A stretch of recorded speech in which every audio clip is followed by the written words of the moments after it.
పవన్ కళ్యాణ్ పై తెలంగాణ మంత్రి పొన్నం ప్రభాకర్ తీవ్ర స్థాయిలో మండిపడ్డారు. తెలంగాణ ఏర్పాటును సహించలేకపోయిన పవన్ కళ్యాణ్ ఇక్కడికి వచ్చి సభ పెట్టడం ఏంటి అని ప్రశ్నించారు.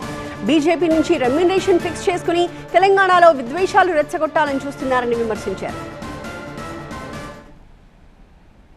తెలంగాణ ఏర్పడితే 11 రోజులు అన్నం తినటువంటి వెధవాచి ఇక్కడ మా తెలంగాణ పట్ల ఏదో ముసలి కన్నీరు గారు చెప్పుకోం. వాస్తవంగా పవన్ కళ్యాణ్ నటుడు. అది విలన్ వేషమైనా, గుండా వేషమైనా, హీరో వేషమైనా, రౌడీజమైనా, ప్రేమించే విషయమైనా, ఎంతమందిని నిజ జీవితమా సినిమా జీవితమా ఎన్ని చేసినా దట్ ఈస్ యువర్ ఇండివిజువల్. ఈరోజు కూడా తెలంగాణలో రెచ్చగొట్టేటువంటి విద్వేషపూరితమైన వ్యాఖ్యలు మాట్లాడడం ద్వారా తెలంగాణ వాతావరణాన్ని కలుషితం చేయాలి అనేటువంటి రేటు ఫిక్స్ చేసుకుని భారతీయ జనతా పార్టీ తోటి తెలంగాణలో ఈ నటన స్టార్ట్ చేసిండు. తెలంగాణ చూపు పడితే కోనసీమ కొబ్బరి చెట్లు మాడిపోతాయన్న పవన్ కళ్యాణ్ సభకి ఇక్కడి వాళ్ళు ఎవరు హాజరు కాకూడదన్నారు పొన్నం. గతంలో తెలంగాణకు వ్యతిరేకంగా చేసిన వ్యాఖ్యలకు పవన్ సమాధానం చెప్పాలన్నారు.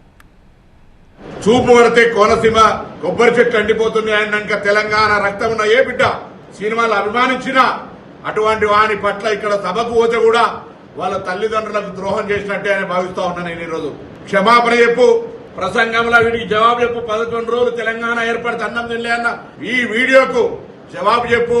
కోనసీమ నా చూపు పడితే ఎండిపోయిందన్న దానికి జవాబు చెప్పు. ఇలా భారతీయ జనతా పార్టీ రెమ్యునరేషన్ ఇచ్చింది కాబట్టి ఇక్కడ యాక్ట్ చేయడానికి రాలేదని దేవుడి మీద ప్రమాణం చేసి చెప్పు. నువ్వు నమ్ముకున్నటువంటి కొండగట్టు అంజనేయ స్వామికి సంబంధించి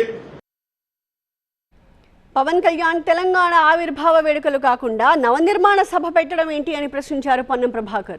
బీజేపీ చెప్పినట్టు పవన్ నడుచుకుంటున్నారన్నారు. తెలంగాణ ఎట్లా పడితే అట్లా తిట్టినాయనే, తెలంగాణ ప్రజల ఆత్మగౌరవానికి విఘాతం కలిగించిన ఆయనే తెలంగాణ ఆవిర్భావ దినోత్సవం రైట్, ఇది ఒక ప్రజల ఆకాంక్ష. తెలంగాణ రాష్ట్ర అభివృద్ధికి మేము కూడా సహకరిస్తాడు పర్లే.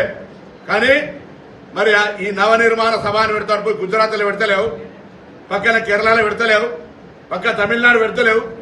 ఓన్లీ తెలంగాణకు వచ్చి ఆయనే పైసలు ఇస్తే ఏ నటన అంటే ఆ నటన ఏమంటాడు, ఏ డ్రెస్ వేసుకోమంటే ఆ డ్రెస్ వేసుకొని ఎగురుతాడు.